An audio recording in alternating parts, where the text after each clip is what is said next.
بسم اللہ الرحمن الرحیم۔ دوستو، امام ابو حنیفہ کی ذہانت کا دلچسپ واقعہ سیرت امام اعظم سے میں شریک روایت کرتے ہیں کہ وہ کہتے ہیں کہ ہم ایک جنازے کے ساتھ جا رہے تھے۔ ہمارے ساتھ حضرات سفیان ثوری، ابن شبیمہ، ابن ابی لیلہ، ابو حنیفہ، ابو الغوث مندل اور حباب الرحم اللہ علیم الاجمین جیسے جدید علماء تھے۔ جنازہ ایک بوڑھے سید زادے کا تھا۔ جنازے میں کوفہ کے بڑے بڑے لوگ موجود تھے۔ سب ساتھ چل رہے تھے کہ اچانک جنازہ رک گیا۔ لوگوں نے معلوم کیا تو پتہ چلا کہ اس لڑکے کی ماں بے تاب ہو کر نکل پڑی ہے۔ جنازے پر اپنا کپڑا ڈال دیا اور اپنا سر کھول دیا ہے۔ عورت شریف خاندان سے تعلق رکھتی تھی۔ اس میت کے باپ نے چلا کر کہا واپس چلی جاؤ، مگر اس نے واپس ہونے سے انکار کر دیا۔ باپ کی قسم کھا لی کہ یہیں سے لوٹ جاؤ ورنہ تجھے طلاق دے دوں گا، جب کہ ماں نے قسم کھا لی کہ اگر میں جنازہ سے پہلے لوٹوں تو میرے ساری غلام آزاد۔ الضرب لوگ ایک دوسرے کے ساتھ مشغول کلام ہو گئے۔ اب کیا ہوگا؟ کوئی جواب دینے والا نہیں تھا، کیونکہ سب کو گمان تھا کہ یا تو طلاق واقع ہوگی یا قسم ٹوٹے گی۔ میت کے باپ ادھر ادھر دیکھا کہ شاید کوئی مدد مل جائے، لیکن کسی کو اس مسئلے سے چھٹکارے کا حل معلوم نہیں ہو رہا تھا۔ اسی اثناء میں میت کے باپ کی نظر امام ابو حنیفہ پر جا کر رکی۔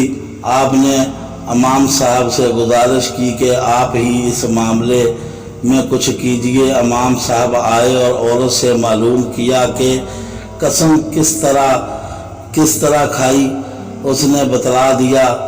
امام صاحب نے فرمایا میت کو یہیں پر رکھ دو، چنانچہ رکھ دیا گیا۔ امام صاحب نے باپ کو حکم دیا کہ نماز جنازہ پڑھاؤ۔ جو لوگ آگے نکل گئے تھے واپس ہوئے اور فوت شدہ لڑکے کے باپ کے پیچھے صف لگی۔ نماز جنازہ پڑھی گئی۔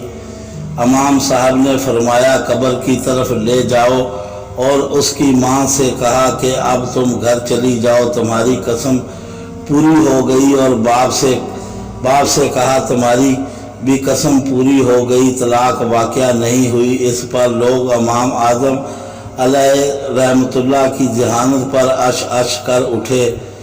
اسی موقع پر ابن شبیمہ علیہ رحمۃ اللہ نے کہا تھا کہ عورتیں آپ جیسے پیدا کرنے سے عاجز ہیں۔ علماء دین فرماتے ہیں کہ امام ابو حنیفہ رحمۃ اللہ تعالیٰ علیہ کی علم نقاب بیان کرنے میں کوئی مشقت نہیں ہوتی تھی اور نہ ہی کوئی پریشانی۔ یہ سب ان پر اللہ کا بڑا فضل تھا۔ آپ نہایت ذہین اور قومی حافظہ کے مالک تھے۔ آپ کا زائد و نقوی فہم و فراست اور حکمت و دانائی بہت مشہور تھی۔ آپ نے اپنی عمر مبارک میں 7000 مرتبہ ختم قرآن کیا۔